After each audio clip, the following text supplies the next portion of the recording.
Franck Ferrand raconte sur Radio Classique.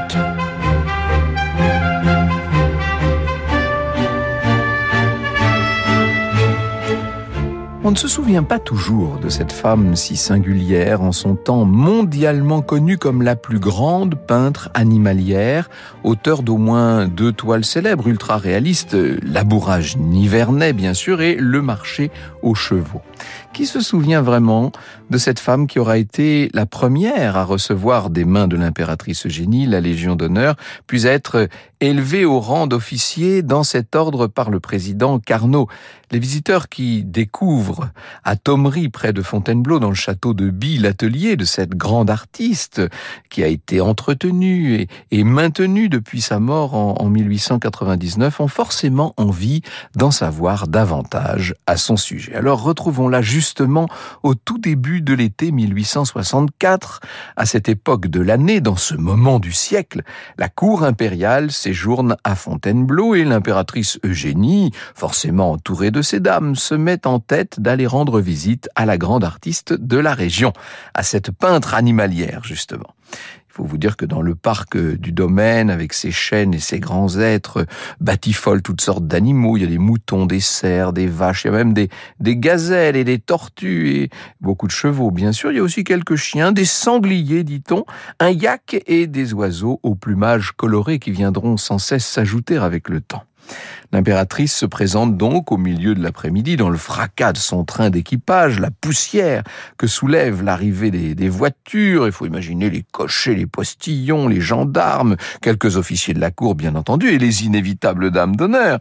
Il y a une gravure aquarellée d'Amblard qui a conservé le souvenir de cette visite dans l'atelier qui donc est encore celui qu'on peut voir aujourd'hui à Thomery, et je ne saurais trop vous conseiller de vous rendre sur place.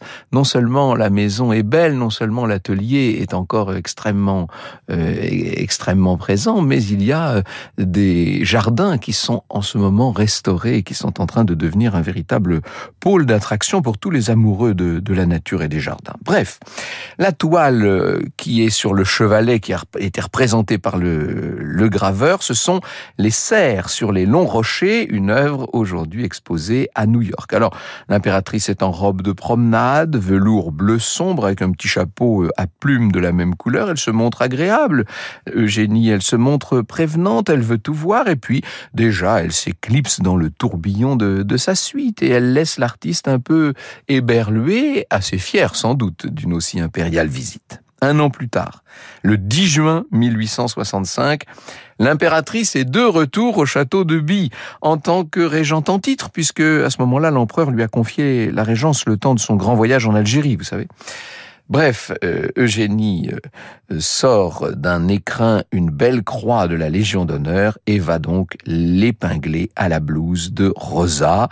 C'est la première fois en France qu'une femme reçoit la Légion d'honneur, en tout cas pour autre chose qu'un service déclaré. C'était arrivé dans des cas extrêmement précis en temps de guerre. J'ai voulu que le dernier acte de ma régence fût consacré à montrer que le génie n'a pas de sexe, a dit Sa Majesté.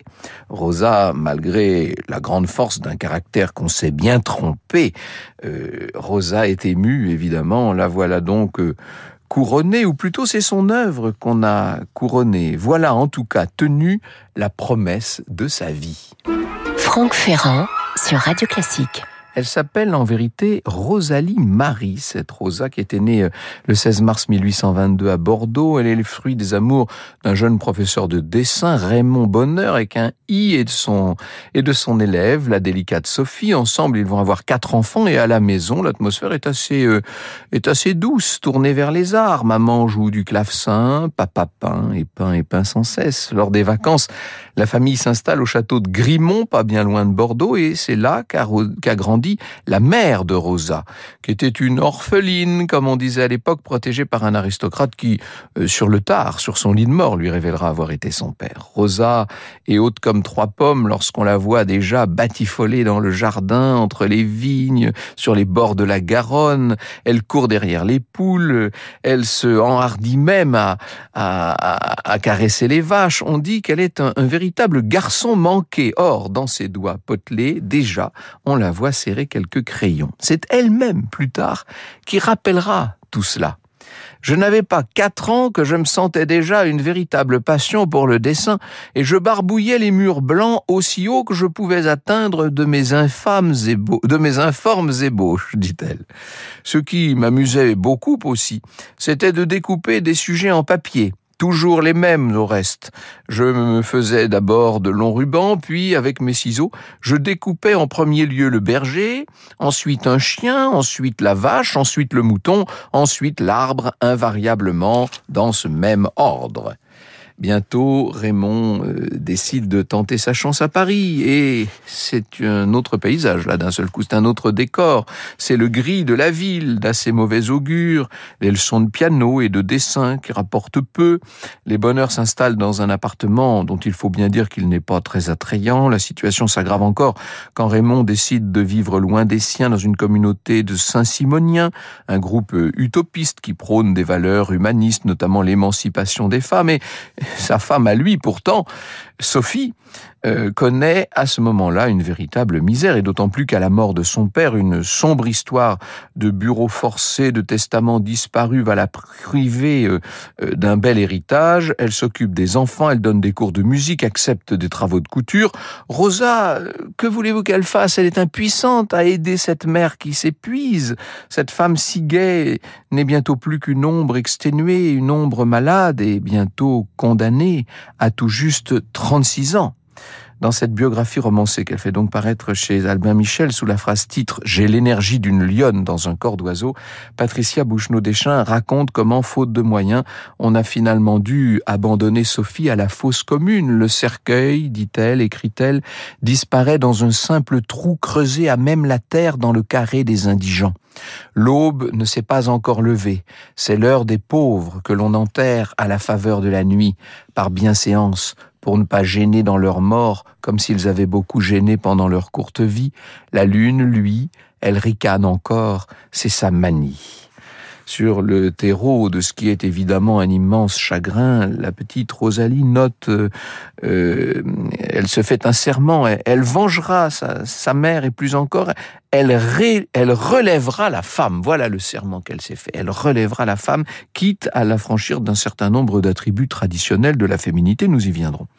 Le fait est surtout que Rosa va se mettre à arborer des cheveux courts.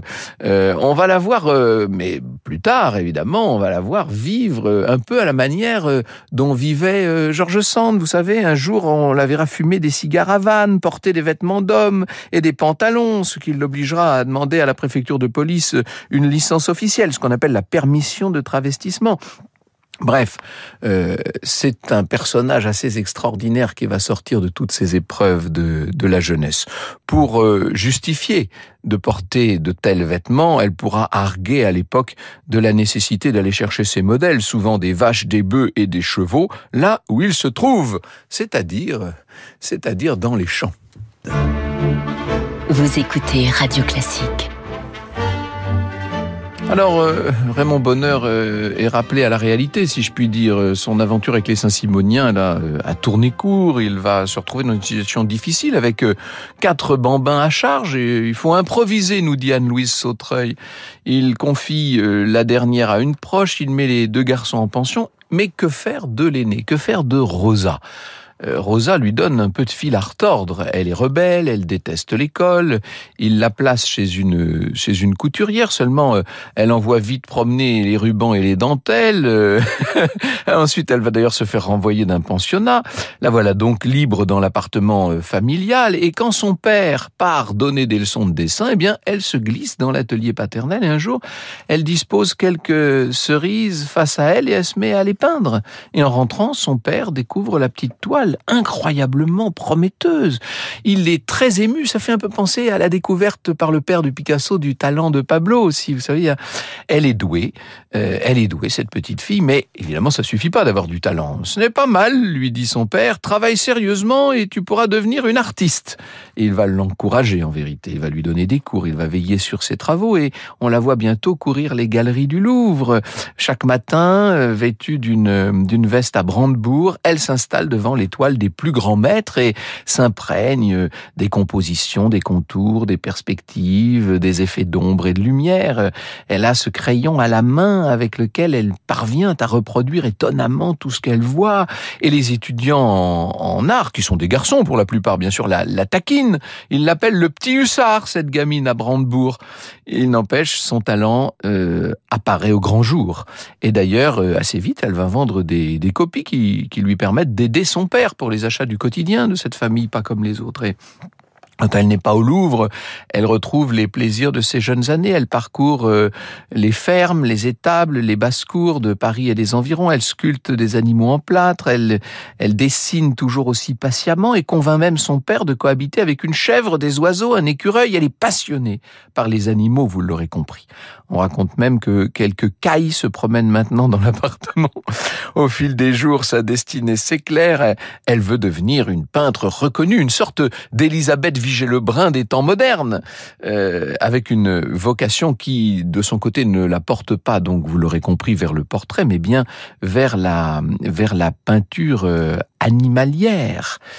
C'est une femme assez extraordinaire que Rosa Bonheur. « J'ai toujours mené une vie honorable », écrira-t-elle beaucoup plus tard. « Ma vie est sans tache, je suis restée pure, et je n'ai jamais eu ni amant ni enfant.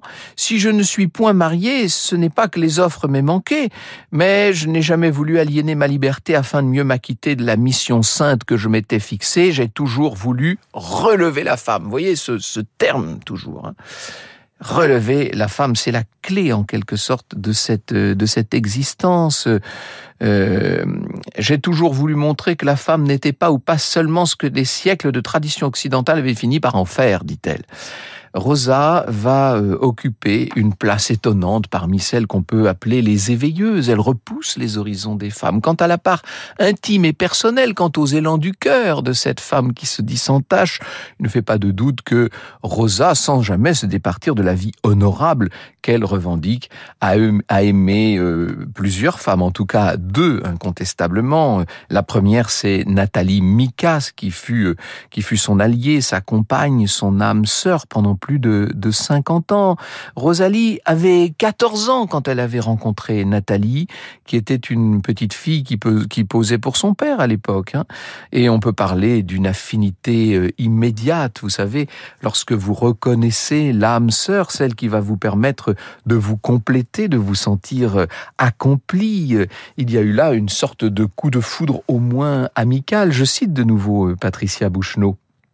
En cette fin d'après-midi, écrit-elle, Rosa machinalement dessine le portrait de Nathalie. L'émotion de la rencontre est encore si vive qu'elle a du mal à maîtriser son crayon. Sa main tremble, elle tente de la rendre non telle qu'elle la voit, assise, offrant son profil à son père, mais telle qu'elle l'a vue en arrivant, se confondant avec le souvenir de sa mère. Elle rouvre mentalement la porte au moment précis où elle lui est apparue. Nul besoin de regarder le modèle, ni sa feuille. De mémoire. Sa main s'approprie la silhouette d'abord, le visage ensuite, il apparaît, elle le saisit, elle tient son sujet, la douceur de sa peau, son grain, le velouté de ses lèvres, son menton délicat. Elle lève les yeux pour croiser son regard si doux, un peu inquiet, si bon. La ressemblance est frappante, sa mère lui sourit, elle la touche. Rosa a fermé les yeux et ne veut pas les rouvrir, juste prolonger sa présence. Cela fait si longtemps qu'elle ne l'a pas vue. Franck Ferrand sur Radio Classique. Rosa n'a pas encore 20 ans quand elle se lance, je veux dire, dans la carrière. Elle présente des œuvres au salon qui sont acceptées. Elle s'installe dans son propre atelier, elle voyage, on la voit des heures entières dessinées sur les plateaux verdoyants du Cantal, où elle vit au rythme des travaux des champs avec des paysans qui lui ouvrent les bras. Si vous saviez tout ce que j'ai éprouvé en voyant ce bon pays où l'on est si hospitalier, où l'on m'a tant fêté, écrit-elle. Et près d'elle, il y a cette jeune femme qui ne la quitte plus, cette Nathalie. En 1848, le travail de Rosa va payer. Elle obtient une médaille d'or ainsi que sa première commande pour l'État. Ce sera le célèbre labourage nivernais. Patricia Bouchenot-Deschamps raconte comment elle découvre la scène, si je puis dire. C'est un peu avant de tourner pour pénétrer dans l'allée encavée plantée de chênes sur ces rehauts que Rosa a aperçu ces laboureurs. Elle a demandé à faire arrêter la voiture. La lumière était dorée, un peu voilée à cette heure de la journée, et ils étaient trop loin pour les voir en détail, mais leurs silhouettes se sont détachées sur la colline et son imagination a fait le reste. Elle s'est promis d'aller les observer dès le lendemain, tôt le matin. Nathalie et elle sont heureuses d'être là.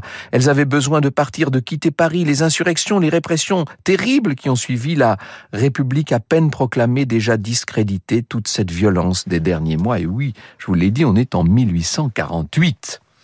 Le père de Rosa va bientôt pouvoir être fier. Il mesure le chemin parcouru depuis ce petit bouquet de cerises. Mais il va bientôt rendre l'âme à son tour et Rosa, cette fois, quitte définitivement le foyer familial. Il faut dire que son père avait refait sa vie avec une femme qu'elle n'appréciait pas beaucoup. Elle s'installe donc avec Nathalie et la mère de celle-ci. Elles vont vivre toutes les trois, ce qui ne manque pas de faire jaser, bien entendu. À la mort de son père, Rosa l'a remplacé à la tête de l'école de dessin aussi. Et elle aime dire aux fillettes qui se concentrent sur leur toile, « Je vais faire de vous des Léonard de Vinci en jupon ». C'est presque une mission qu'elle ressent en quelque sorte. C'est vraiment, elle s'est investie en tout cas toute seule de cette mission. Et on la voit qui de son côté s'attelle à une œuvre magistrale, le marché aux chevaux. Pour ça, elle arpente les foires aux bestiaux, en pantalon désormais.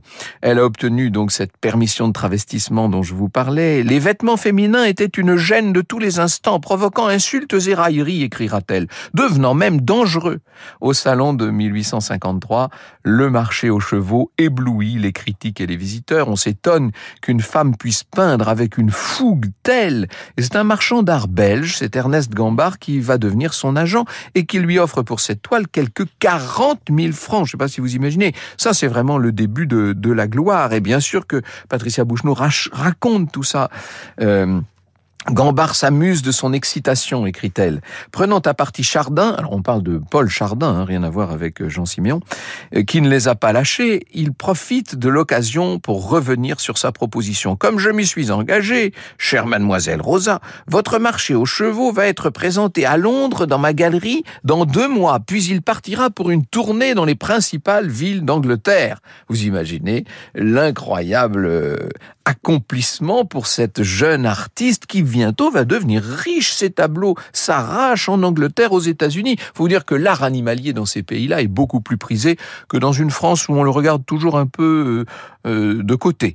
À Paris, on n'en vient pas moins dans l'atelier de Rosa pour la voir dans sa blouse, avec ses pantalons, cigare aux lèvres. Toute cette agitation n'en commence pas moins à l'oppresser un peu. Elle ressent un profond besoin de s'évader.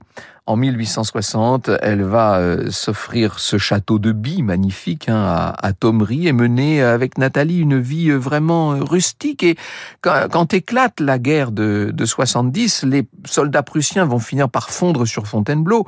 Pas de quoi faire trembler Rosa. Elle se procure, nous dit une de ses biographes, des armes et invite les habitants de By à venir s'entraîner au château. Puis elle se rend auprès du maire pour lui faire part de sa volonté d'aller au-devant de l'envahisseur. En fait, on ne la prend pas au sérieux, mais qu'importe.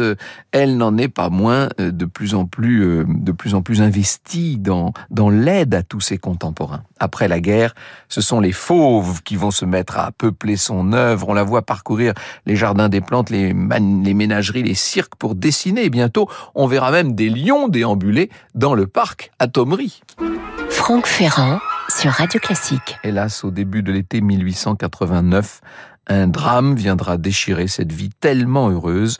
Nathalie était malade depuis longtemps, elle finit par mourir. Cette perte me brisa le cœur, écrira Rosa.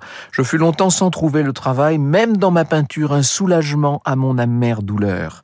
Elle n'a cependant pas peint son dernier animal. À l'occasion de l'Expo universelle de 89, elle va même rencontrer Buffalo Bill, dont elle deviendra la grande amie. J'ai eu l'occasion de vous raconter ça à ce même micro.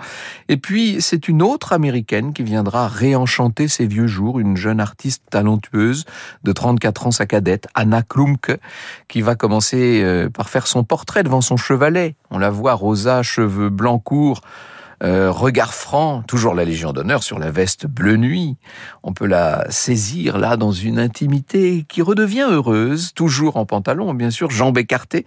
Il ne lui manque qu'une cigarette aux lèvres, elle est la liberté faite femme et l'indépendance et la volonté de vivre sans entrave et sans phare. Anna va s'installer, bien sûr, au château de By. Elle deviendra l'amie des derniers temps et c'est à elle qu'un jour de printemps 1899, alitée, à bout de force, Rosa chuchotera « Je serai ton ange gardien » avant de s'éteindre à 77 ans. Vous écoutez Radio Classique.